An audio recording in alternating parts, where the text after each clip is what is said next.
Welcome to SRG Insights, where we answer your questions about sales, sales management, and sales training. And today's question is, what metrics do you analyze in your sales each month? well, that's a great question, one that it's near and dear to my daily activities as a manager, and one that we've actually looked at quite a bit because there are a lot of levels to this question, and I think it's a really important one for the frontline sales manager.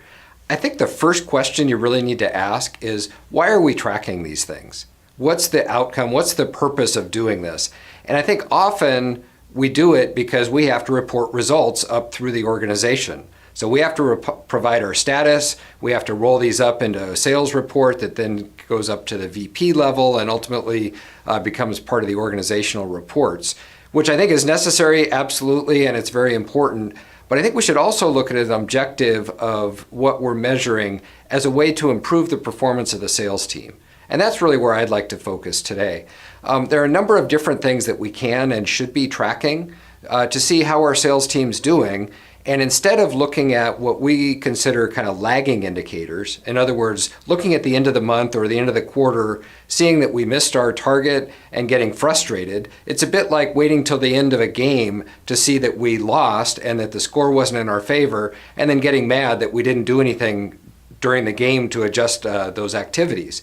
So we really want to look at those things that we can adjust or that we can provide some input, some coaching as we go along. So let me give some examples of what we mean by that. I think one of the most important things that you can track at the top of the funnel is the number of quality appointments that each rep is having each week. So are they meeting with qualified buyers, and are they having quality, whether it's in-person or web meetings, where they're having an opportunity to discuss the customer's needs and have an initial discovery call, qualify, and hopefully identify an opportunity out of that. And the only way we know if we're able to get to those meetings is there's some activities that are generating those appointments. So in other words, are we looking at call volume and email? Are we looking at the number of outbound attempts that we're making? That really depends on the type of the sales role. Is it a pure inside versus an outside? Do they have a mixture of existing accounts and new accounts? And so I think some of that is definitely up to discretion, but we should really be thinking about how many quality appointments each week is each rep responsible for or making. Because out of those appointments, we're going to generate opportunities. And we should really have a pretty good idea of our appointment to opportunity ratio. In other words, how many good qualified appointments result in a new deal going into the pipeline. We should track that. How many opportunities did we generate this week, this month? The next is proposals. How many of those opportunities move forward in a way that we qualified, we had a good solution, and we're able to actually put a proposal in front of the client? Because again, that's going to tell us what's going to be closing. Maybe it's next month, the month after, what is active in the pipeline. And then from proposals, we want to look at what did we actually close. So what came in, what did we close, what did we win? And from there, we can think about our proposal to close ratio, which is another important one. What's our win rate on those opportunities that are in the pipeline?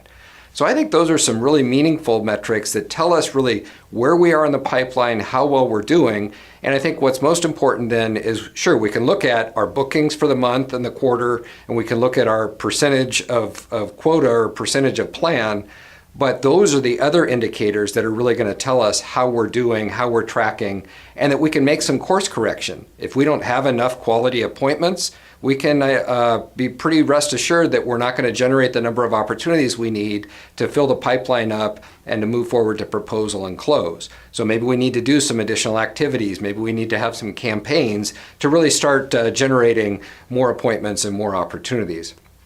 There are two other things that I really like to look at, and I think this is more at the overall level, which is when we look at that pipeline as a frontline manager and we're trying to assess how qualified, how good, how valuable is that pipeline, we should really look at each stage and see how long has each opportunity been in that stage and how long overall has that opportunity been in our pipeline. In other words, the age of the deal. We can start to compare that to averages, and we should have a pretty good idea of how long a typical opportunity takes to move through each stage so we can see if it's stuck.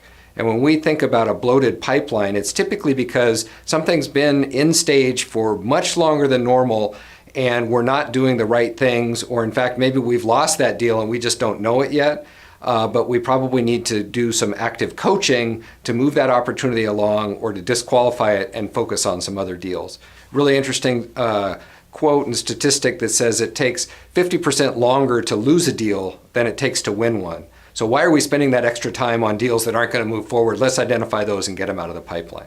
So hopefully I've given you some ideas of things that are really important to track on a weekly and a monthly basis. I think you develop your own scorecard. I think you absolutely should be discussing these metrics both at a high level in your team meeting and then one-on-one with each individual to be able to give them direct feedback and coaching as you go along. And I think you'll see overall, again, what we're looking to do is improve the performance of the sales team, and hopefully these are some ideas that will help you do that.